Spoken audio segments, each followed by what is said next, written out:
So some days, well, I suppose a lot of days you're kind of busy with stupid jobs, kind of not driving tractors but doing various different bits and pieces. And today is one of those days, so it's now 11 o'clock and I've spent the whole morning to get a few parts, and then I had to go and get a number plate printed for the TS, because that's going away shortly, to get some oil, drop it down to the mechanic, because as we were kind of finishing up our last few jobs in the TS, we noticed that the PTO wasn't writing it, so it was kind of well, I really wasn't equipped for doing it, so the mechanic has gone at it. He has it finished now, and it just needed the PTO pack. The brake band on the PTO pack was finished, so that's a kind of a common New Holland thing, but bit of ripping in a TS. In the TMs it's a bit easier, you can take it all out the back, but on a TS you have to take off the lift cover and go in from the top, which bit of work involved in it now, a bit of a crappy job, to be honest. So in the midst of all that, then we should be at slurry. We've agitated a couple of tanks. Last week we were moving around a bit of slurry, but we'd hoped to be spreading, but as you can see here on the sides of the road, we got a good bit of snowfall. It's thawing out now, but last night and the previous day all this would have been just snow white, so it's just too wet to go spreading. We can't really travel at all, even in some of the driest farms we do. So we're all ready to go. The MXU, you will have seen a small little clip of it in the last video. She's a 100 X-Line. She arrived last week and kind of was our first trial of it. I find it a brilliant test of a tractor, is go away agitating with it, and if you're going to have problems, they will show up on the agitator. Now unfortunately we have had one problem show up on the agitator, not on the MXU but on something else, and I'll fill you in on all of that maybe over the weekend or in the next video. But for now anyway, basically we're going to do our few jobs. I'm going loading a bit of hay here now, and then I'm back to the yard. All our slurry gear is kind of attached and ready to go, and our dribble bar is also 99.9% complete as well, so we're going to give a look at that and we'll take it from there.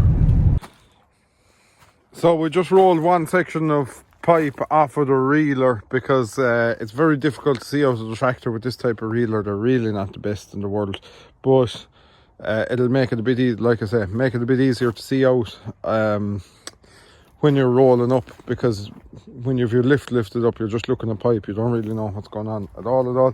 So that's why if that dropped off, we're pretty much ready to go spreading now. Someone asked me about this setup, how have we our pipe held.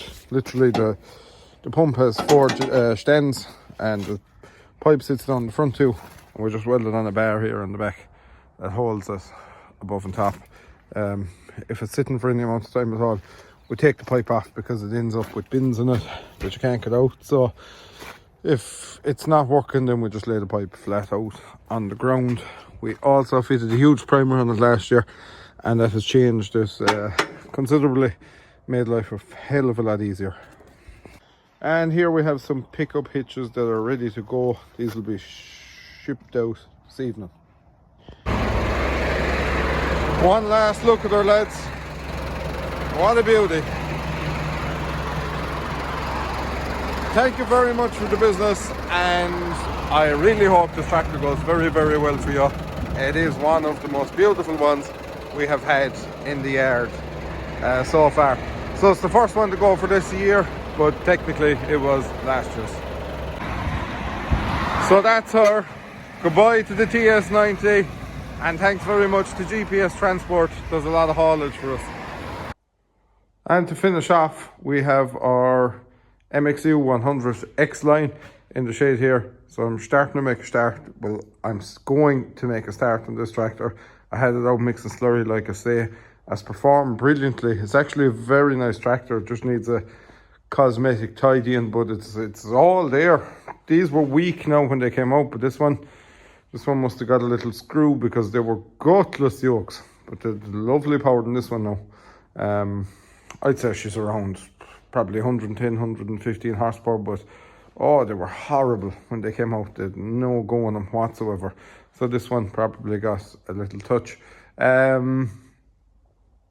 It's also got a new hydraulic pump, and we're going fitting a new steering and transmission pump, because in and around her hours they do fail. They actually have 2 gear driven pumps, and they're kind of only really, basically they're maxed out at what they're doing. So if they start getting weak, you're starving of oil. So we're going to change them as a precaution. Well, like I said, the main hydraulic pump has been changed, and I'm going to change the transmission pump now as a precaution.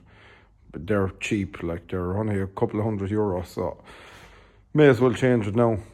Because it's just, it literally, every single one of them does it, that the pump goes in them at over, I think around 9,000 hours the pump goes, and this one's somewhere around the 8 region, so we're going to do that before it becomes an issue. Also, she needs a good polishing up now. As you can see, I gave her a small bit of a buff there just to see what way we turn up, but we'll get our main valeting man on the case for that. I'll whip off her front grille. That needs paint. Look, it's just totally surface rusty. The grille and everything is actually 100% in it. She had a front linkage and PTO on it, believe it or not, and there's a brand new weight carrier, so we'll give the old front of her there a clean up, and that should smarten her rightly. Our exhaust needs sorting as well. It's loose. Our mirror arms need painting. Our exhaust shield needs painting. We're on very, very good rubber. We're on Michelin tires, and they're a lot of grip left in them. So our wheels need to be done also, and we have crankshaft seal at the front is weeping a bit of oil. That needs to be changed.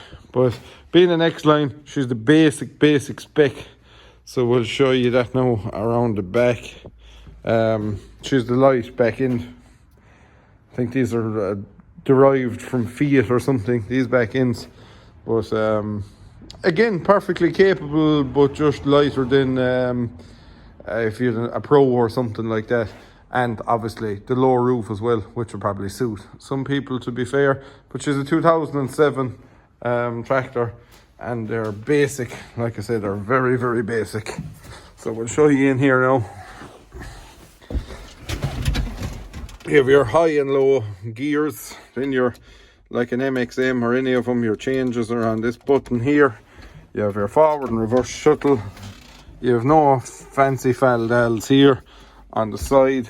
3 spool valves, shiftable PTO, lights up here, low roof, and aircon. We have aircon on this one as well. Probably for the passenger seat, because there's a few tiers here. So a passenger seat not only will cover the tiers, but it will also be functional. And our front windscreen wiper is totally in the wrong place, so that needs to be rectified too. But other than that, a good straight tractor. Just needs a little hand is all. Mechanically, like I say, I can vouch there that she's driving 100%. I've done maybe 6-7 hours slurry mixing with it now, and it's lovely tractor to use for that kind of work. So yeah, one of my first jobs will be I'll take off the wheels. Then we'll see what our wheel bearings and stuff are like. We'll be able to tell by all of that, and our kingpins. Once I've them jacked up there, I'll get someone to give a look, or I'll give a look while we're rocking the wheel. That'll be our starting point, and basically work our way back then.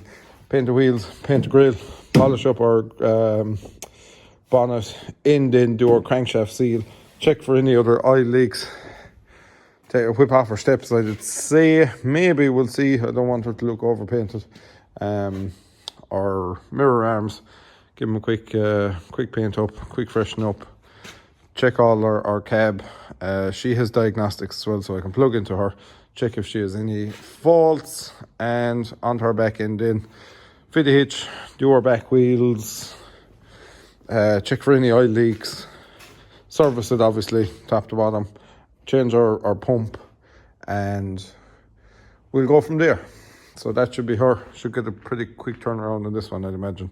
Not a mad amount of work to do that. So yeah, you'll be able to follow all the progress here, and sure, the usual story, you know, if you're anyone interested in it, can message me about it. But I will say, I can't tell you what price it's going to be yet, because I will not know until I do all the jobs to it. I can't say that this is going to be a certain price, because I could find €5,000 to have to go into the into it that I didn't intend on putting into it, or just as an example. So I never really give a price until the tractor is literally ready to go. But we're going to get stuck in anyway and see how it progresses. And if you would like to watch the progress of this, give us a thumbs up, give us a comment, let me know what you think of it and all the rest. So yeah, thank you very much for watching, and we'll see you in the next video.